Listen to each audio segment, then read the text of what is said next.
ॐ यां मेधां देवगणपितरश्चोपासते तया मामद्य मेधयाग्ने मेधाविनं कुरु। नमस्कार प्रिय मित्रों, आज हमारा विषय है विद्या की महिमा। विद्या विद जाने धातु से बनता है, ज्ञान के अर्थ में आता है ये। और जिनके पास विद्या है, ज्ञान है, उनको क्या क्या लाभ हो सकते हैं या होते हैं, और जिनके पास ज्ञान नहीं है, विद्या नहीं है, वो किन किन कठिनाइयों से गुजरते हैं, किन किन दुखों को भोगते हैं, इसके बारे में आज हम श्लोकों के साथ वर्णन करेंगे। विद्यार्थी को या विद्या वाले को, व्यक्ति को कहाँ कहाँ विद्या की सहायता प्राप्त होती है, इनका भी हम सार गर्भित श्लोकों के साथ में चिंतन करेंगे, जिनका हम अर्थ भी साथ में रखेंगे।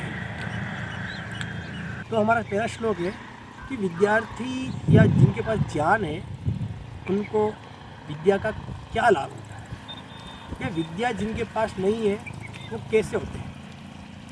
तो हमारा पहला श्लोक है,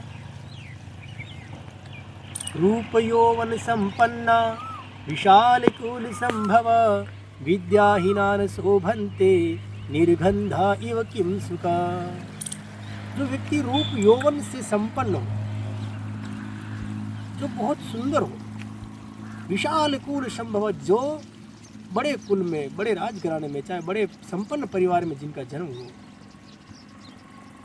विद्याहीना न शोभन्ते, वो बिना विद्या के सुशोभित नहीं होता है, कभी शोभा नहीं पाता है, कभी आदर नहीं पाता है।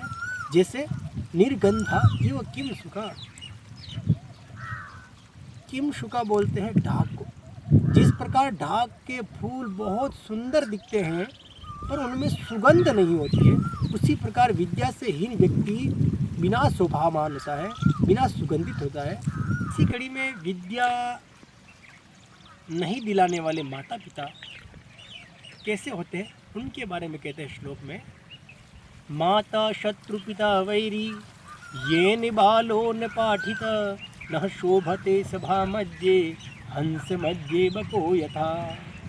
वे माता पिता शत्रु होते हैं, वे माता पिता उस बालक के दुश्मन होते हैं।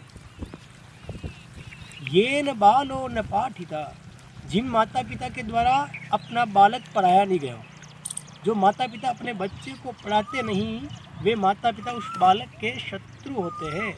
न शोभते सभा मध्य, वह बालक और वे माता पिता विद्याहीन होने के कारण उन सभा के बीच में, उस सभा के बीच में, बड़े बड़े लोगों के बीच में, या सभी विद्यावान लोगों के बीच में शोभा नहीं देता है। जिस प्रकार हंस मध्य बको यथा, हंसों के बीच में बगुला शोभा नहीं देता है, उसी प्रकार वह विद्याहीन परिवार विद्या वाले परिवारों में शोभा नहीं देता है। इसी कड़ी में आगे बोलते हैं कि विद्या कहाँ कहाँ हमारी सहायता करती है, विद्या हमारे लिए कहाँ कहाँ सुखदायक है।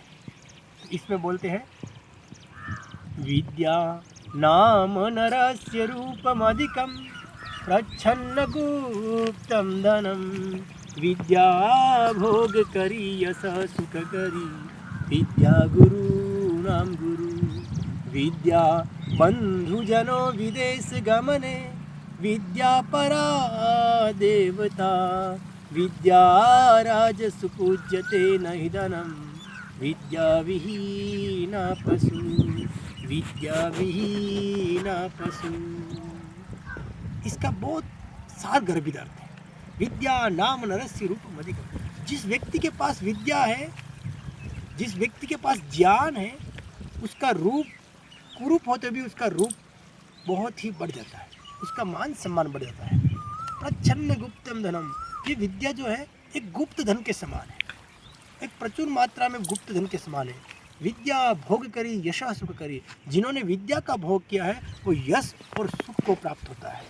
विद्या गुरु नाम गुरु, विद्या गुरुओं का भी गुरु होता है।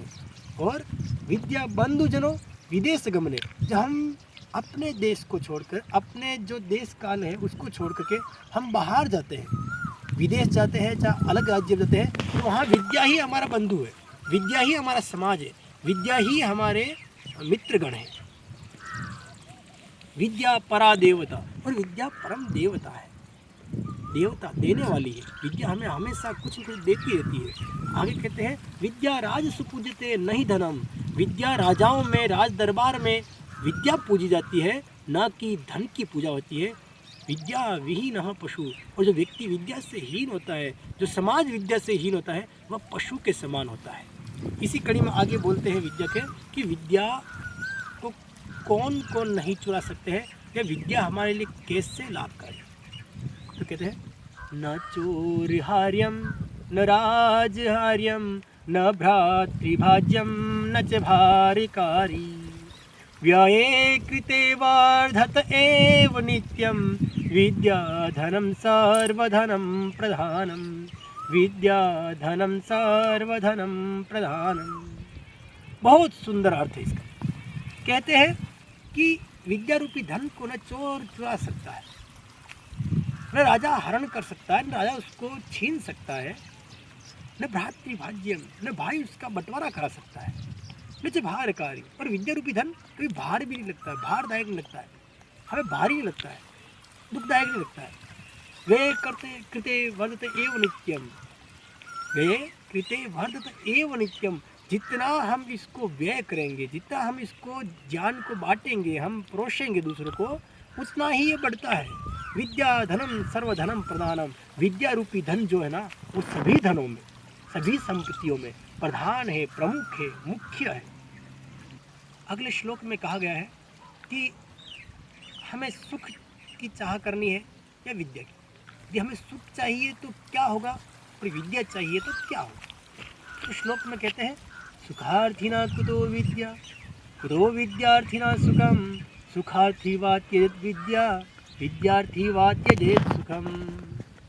श्लोक में कहा गया है कि सुखार्थिना कुतो विद्या। व्यक्ति यदि सुख की चाह करता है, सुख चाहता है, तो उसको विद्या कहाँ से आएगी, और यदि विद्या चाहता है तो उसको सुख कहाँ से मिलेगा।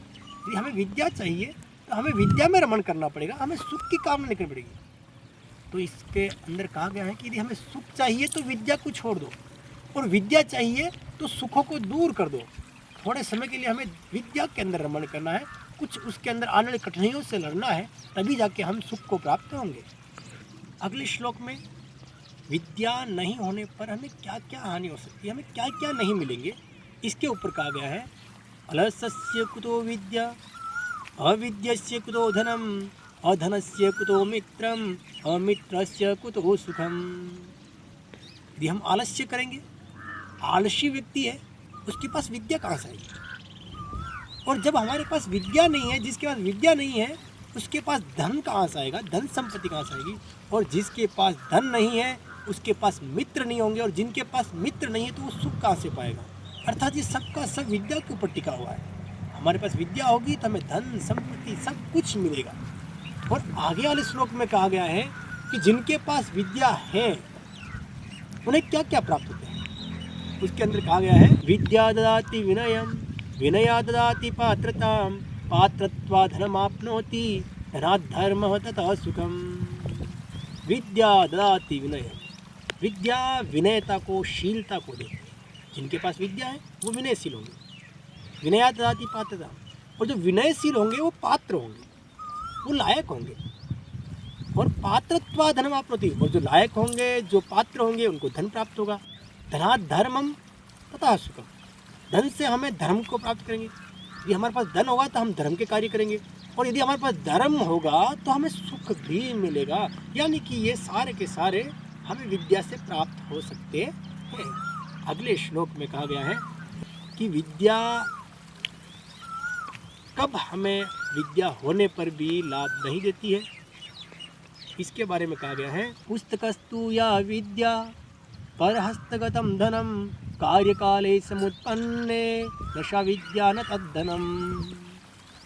ये कह रही कि जो पुस्तकीय विद्या है, जो पुस्तकों में समाहित जो विद्या है, और दूसरों के हाथों में गया हुआ धन, मतलब जो हमारी विद्या पुस्तकों में है, केवल हमारे पास नहीं, हमारी पुस्तकों में तो है पर हमारे पास नहीं। और जो हमारा धन दूसरों को दिया हुआ है, हमारा है पर दूसरों को दिया हुआ है, हमारे पास नहीं है।